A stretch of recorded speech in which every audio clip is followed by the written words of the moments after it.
한편 1차 포로 귀환이 이루어진 후 기록에서 세스바살이라는 이름이 사라집니다.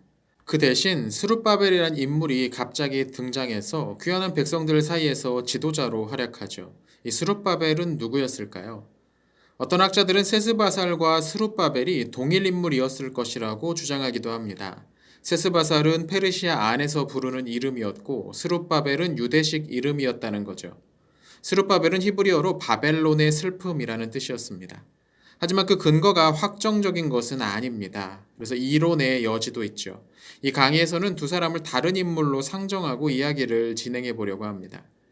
에스라서를 보면 스룹바벨은 스알디엘의 아들로 소개됩니다. 스알디엘은 지난 시간 살펴본 것처럼 바벨론으로 끌려갔던 여호야긴의 맏아들의 이름과도 같죠.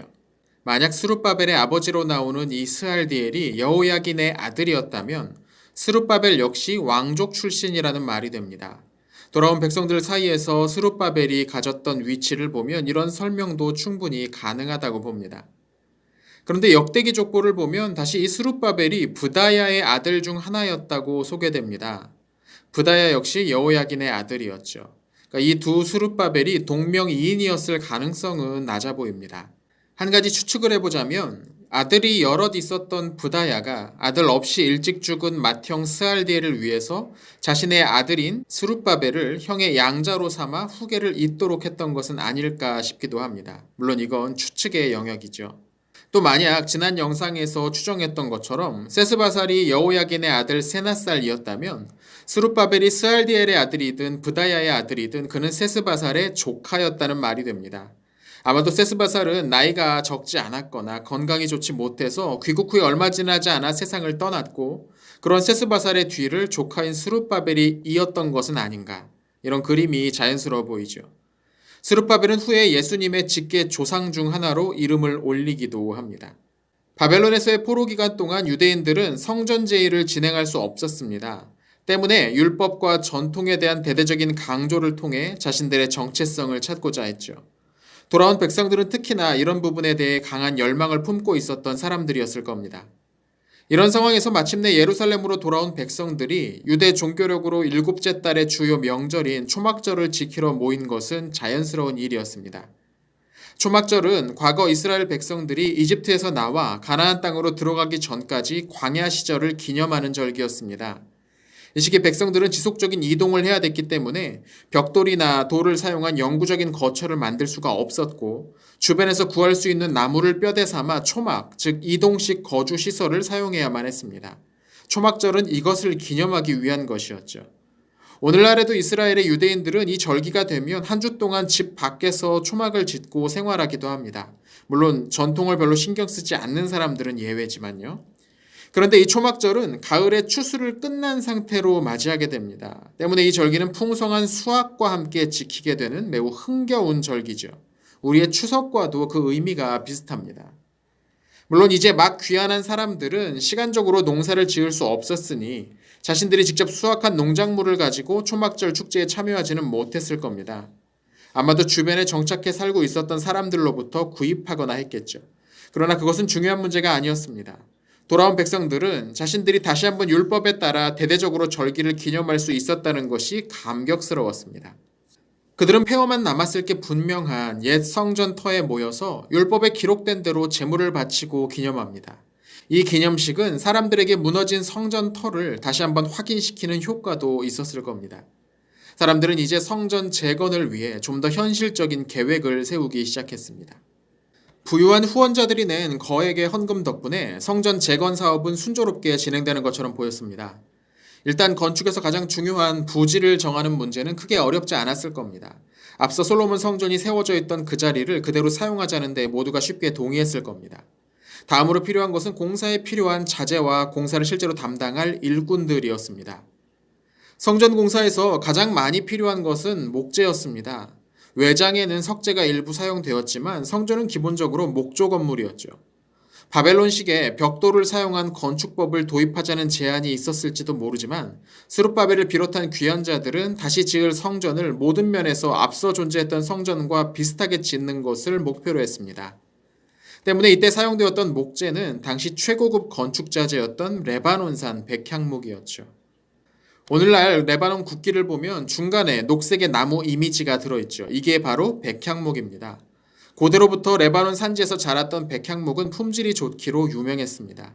다만 오늘날에는 너무 오랜 시간 동안 벌목을 해오면서 그 양이 매우 줄었고 정부에서 보호하고 있다고 하네요. 과거 솔로몬도 성전과 왕궁을 건축하기 위해서 이 레바논산 백향목을 사용했습니다. 당시 레바논 지역에는 페니키아 사람들이 살고 있었는데 그 주요한 성이었던 두로 왕 히람과의 거래를 통해서 백향목을 얻어냅니다. 솔로몬은 그 대가로 북부 왕국의 몇몇 마을들을 넘겨줄 정도였습니다. 그 정도로 백향목의 가치가 높게 평가되었다는 거죠. 물론 히람은 그 땅을 별로 마음에 들지 않았다곤 합니다. 레바논 산지에서 베어난 백향목을 예루살렘까지 수송하기 위해서는 수로를 이용하는 방식이 가장 효과적이었습니다.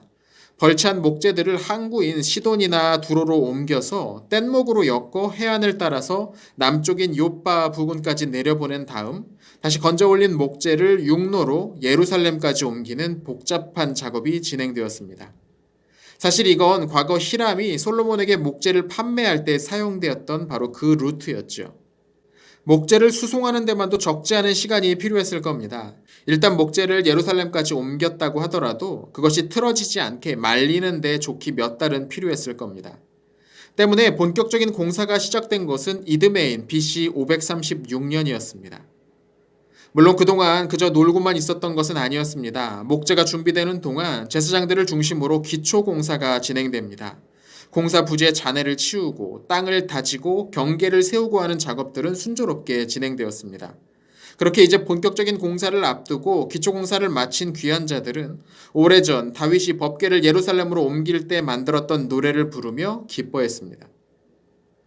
성전에 관한 이야기를 회당에서 말과 글로만 배웠던 젊은 귀환자들은 마침내 상상했던 것이 눈앞에서 현실화되는 모습을 보면서 감격했을 겁니다. 그런데 에스라서에는 이전 성전의 모습을 기억했던 노인들이 새로운 성전의 기초를 보며 대성통곡을 했다는 내용이 있습니다.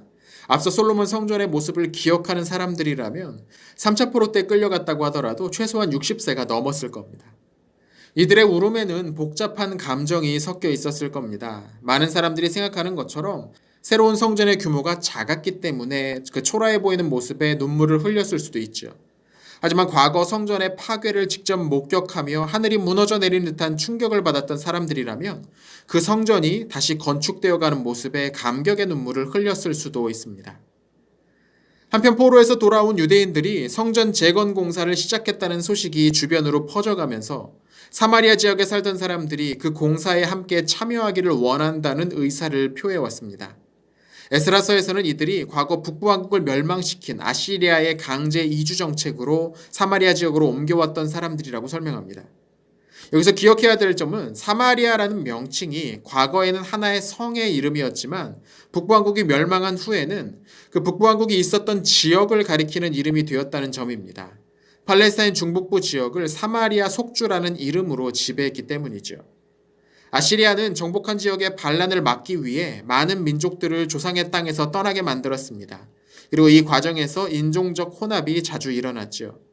이들은 자신들이 여호와께 제의를 이어오고 있었다고 말했지만 애초에 이들은 단지 그 지역의 유력한 신을 섬겼을 뿐입니다. 이들이 북부왕국의 후손인지 아예 다른 민족인지 또는 그 둘의 결합으로 태어난 사람들인지는 확실하지 않죠. 그러나 돌아온 유대인들에게 이 점은 그렇게 중요하지 않았던 것 같습니다. 그들은 이 사마리아 사람들의 혼합주의적 종교 생활을 알고 성전 공사에 참여하게 해달라는 요청을 거절합니다. 그러자 이들은 태도를 바꿔 성전 건축을 방해하기 시작합니다. 이때 사용한 방식은 제국의 관리들에게 뇌물을 주어 행정적 방해 조치를 한 것이었죠. 결국 성전 건축은 한없이 중단되어 버렸습니다. 그 사이 돌아온 백성들은 저마다 살 길을 찾아 나서게 됩니다. 우선 자신들이 살 집과 농경지를 경작하는 데 집중한 것이죠. 이 시기 활동했던 학계 선지자는 이런 백성들의 태도를 강하게 비판합니다. 하지만 이런 상태는 무려 16년 동안이나 계속 이어지게 됩니다.